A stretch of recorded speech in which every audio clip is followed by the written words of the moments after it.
Hello வணக்கம். இது உங்கள் சிவி ஜோன். எல்லாரும் எப்படி இருக்கீங்க? இப்போ பார்த்தீங்கன்னா ரியா, அதுக்கப்புறம் அவங்களுடைய ஃப்ரெண்டு, ஒரு ஆண் நண்பர், அதாவது நம்ம அரோராவோட ஃப்ரெண்டு, 2 பேரும் உள்ளே வந்திருக்காங்க. ஸோ அதுக்கு முன்னாடி வந்து பார்த்தீங்கன்னா நம்ம அரோராவுக்கு ஒரு கஷ்டமான ஒரு டாஸ்க் கொடுத்துருக்காங்க. விஜய் படத்துக்கு எவ்வளோ ஈஸியாக கொடுத்தாங்க, இவங்களுக்கு ரொம்ப கஷ்டமான டாஸ்க் கொடுத்துருக்காங்க. பார்க்கும்போது நம்மளுக்கு கண் கலங்குது. என்னங்க இவ்வளோ கஷ்டமாக கொடுக்குறீங்க அரோராவுக்கு? ஏங்க விஜய் படத்துக்கு கொடுத்த மாதிரி ஈஸியாக கொடுக்க வேண்டாம் அப்படின்ற மாதிரி இருந்துச்சு. அதுக்கு முன்னாடி வந்துட்டு இவங்க உள்ளே வந்துட்டாங்க, என்ட்ரி கொடுத்துறாங்க. ரியாவும் அந்த ஃப்ரெண்டும் உள்ளே வந்து எல்லாருக்குமே வந்துட்டு கை கொடுக்குறாங்க. அப்போ விஜய் பார்வதியோட அம்மா வந்துட்டுமா, நீ ஆல்ரெடி பிக் பாஸில் வந்துடலாமா, அப்போ திரும்ப நான் பார்த்து ரசிப்பேன், திரும்ப உனக்கு ஒரு வாய்ப்பு கிடைச்சது இல்லைம்மா, அது நான் ரசிப்பேன்ப்பா அப்படின்னு ரொம்ப நன்றின்னு சொன்னாங்க. அதுக்கப்புறம் விஜய் பார்வதி வந்து கை கொடுத்துட்டு எப்படி இருக்கீங்க, அப்போ அவங்க ரியா வந்துட்டு ஏதோ உங்கள் புண்ணியத்தில் நான் நல்லா இருக்கேன் அப்படின்னாங்க.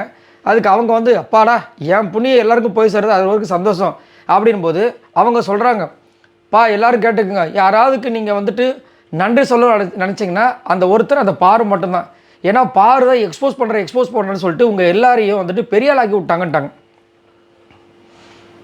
இது வந்து 2 விதமாக எடுத்துக்கலாம். ஒன்று, ரியா வந்துட்டு வஞ்ச புகழ்ச்சி அணியாக அவங்கள தாக்குறாங்களா, இல்லை உண்மையாகவே அதுதான் நடந்துச்சு, இவங்க எக்ஸ்போஸ் பண்ணுறேன்னு சொல்லிட்டு ஒன்றுமில்லாதவங்களெல்லாம் வந்துட்டு வெளியில் வந்து பெரிய ஆளாக வந்து காமிக்கிற மாதிரி பண்ணிட்டாங்க அப்படின்னு சொல்ல வராங்கன்னு தெரியல. ஆக மொத்தத்தில் இது வந்துட்டு விஜய் பார்வதி கிடைச்ச ஒரு பயங்கரமான ஒரு விஷயமாக தான் நான் பார்க்குறேன். ஏன்னா ரியா வந்து வெளியில் நான் கேட்டிருக்கேன், முன்னாடி ஸ்டார்டிங் பார்த்தீங்கன்னா விஜய் பார்வதி திட்டிலாம் போட மாட்டாங்க. ஆனால் அரோரா வந்து ஒரு சில விஷயங்களை பேசுவாங்க. ஆனால் அந்த வீடியோ ரெஃபரன்ஸ் அரோரா கொடுக்கும்போது, ஏன் பார்வதி கிட்ட நீ வந்துட்டு சண்டை போடும்போது கம்முன்னு இருந்தேன், நீ வச்சு செய் அப்படிலாம் சொல்லியிருப்பாங்க. எல்லாருக்கும் ஷாக், என்னடா அதை ரியா அப்படி மாற்றி பேசு அப்படின்னு. ஸோ இப்போ பார்த்தீங்கன்னா இந்த மாதிரி ஒரு விஷயத்தை வந்து பதிவு பண்ணியிருக்காங்க. அந்த பொண்ணு வந்துட்டு இது முடிச்சிட்டாங்க போல இருக்குது அரோரா. அவ்வளோதான், டாஸ்கே முடிஞ்சு போச்சு. விஜய் போகிறதுக்கு எவ்வளோ கஷ்டமாக கோலி குண்டு மாதிரி ஒன்று வச்சு அதை இப்படி திருப்பணும் அப்படி திருப்பணும் திருப்பி அது கீழே வந்து ஒரு சின்ன மூடி மஞ்சள் அதில் விழணும்னு சொல்லி நொந்து போட்டாங்க. ஆனால் இவங்களுக்கு எவ்வளோ ஈஸியாக கொடுத்துருக்காங்க பார்த்தீங்களா? என்னத்தை சொல்ல.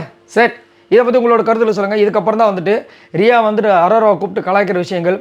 எனக்கு என்ன ஒன்று தோணுதுன்னா, இவங்க அரோரா பேசும்போது கவனிச்சிங்களா, ஒன்று வெளியில் ஒருத்தருக்கு அவன் வேறு என்ன சொல்ல போகிறான்னு தெரியும், அந்த மாதிரி ஒரு விஷயம் பேசிகிட்டு இருக்காங்க. இப்போ ஆல்ரெடி வெளியே ஒரு ஆள் இருக்காங்களா, ஆஹா அப்படின்ற மாதிரியும் இருக்குது.